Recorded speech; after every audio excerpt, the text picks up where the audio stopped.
ospital bagsak po sa DRG mock trial.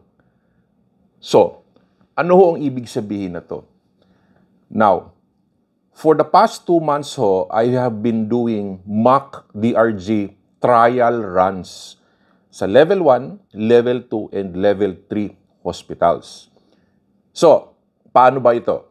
Now, ganito po ilang minutes lang ito.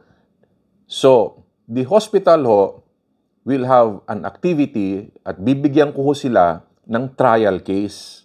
Ibig sabihin, may pasyente ho, nakasulat sa papel, na maa-admit from ER admission, and then papasok ho ito sa ward, and then sa ward ho, benign ho yung case, and eventually matutoxic yung pasyente. Now, yung pasyente ho ngayon na toxic at kailangan hong ma-ICU. Ito ho yung sa level 2 at sa level 3. Sa level 1 naman, matutoxic siya, pero dahil walang ICU, okay, parang semi-ICU setup. Ngayon, from the ICU ho, okay, ilang araw ho ito dito, lalo hong matutoxic yung pasyente. Of course, no? Ang sinasabi ko dito, may signs, may symptoms, may laboratories, may clinical management na gagawin dapat.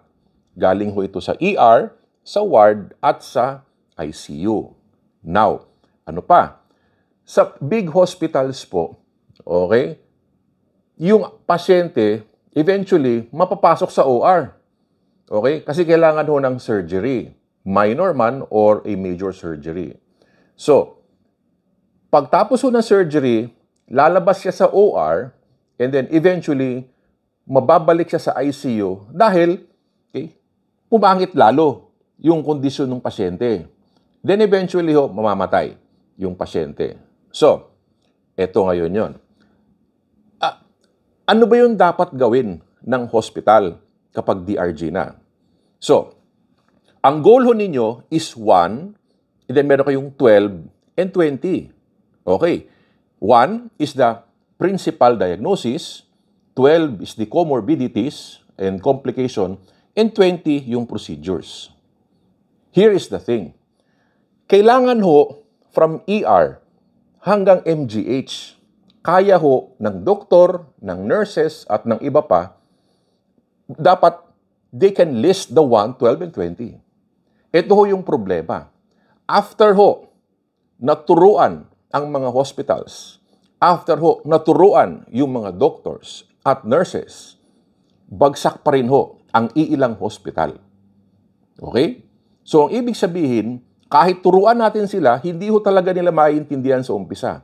Hanggat hindi ho kayo magmamock trial or magpapatakbo ng trial na DRG. Okay.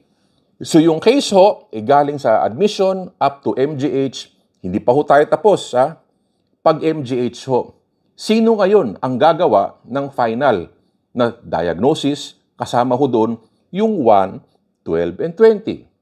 Yung resident ba ang gagawa? Okay. Maswerte kung masipag yung resident, di ba? Ang problema, hindi ho lahat ng residente masipag. Sinong gagawa? Okay? Consultant na lang. Okay. Ang problema ho.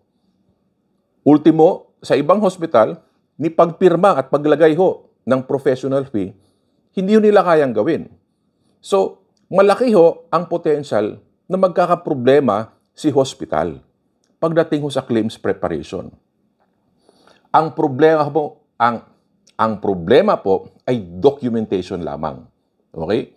So, almost all of the hospitals na ginawa namin ng mock trial ng DRG, hindi ho maganda yung resulta. So, if tatakbo ang DRG sa 2026, ang question, handa ba ho kayo? Okay? So, join us as we do a webinar, okay, in the next succeeding days, and I'm going to talk about the challenges and the problems of the cases that were done, okay, in 6 to 7 hospitals on DRG mock trial. This is Coach Doc Ben. See you soon.